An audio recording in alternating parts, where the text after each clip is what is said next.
দেখো মার বাড়ি কাছে থাকলে এই একটা সুবিধা, মাথায় তেল দিতে হলে পরে মার বাড়িতে চলে আসি তেল দেওয়ার জন্য। মা একবার চুল টুল বেঁধে ফেলে দিচ্ছে। তো এই তো একটু বললাম আজকে লতা মঙ্গেশকর সাজাচ্ছ আমাকে, দুটা চুল বাঁধবা। দেখো হাতটা কোথায় নিয়ে গেছে দেখো।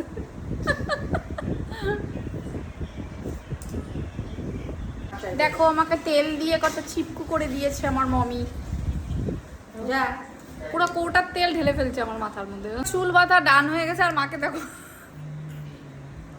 কি অবস্থা, তুমি কি করছো এটা? কি চুল, একটা ছোট একটা বড় হয়ে গেছে।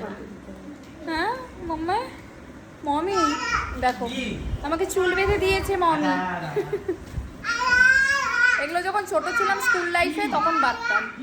কি অবস্থা, তার মধ্যে আবার গাডার দেখো, একটা হলুদ একটা একটা বোঝাই যাচ্ছে না, একটা কালো, দুটো দু কালারের। Mummy thank you.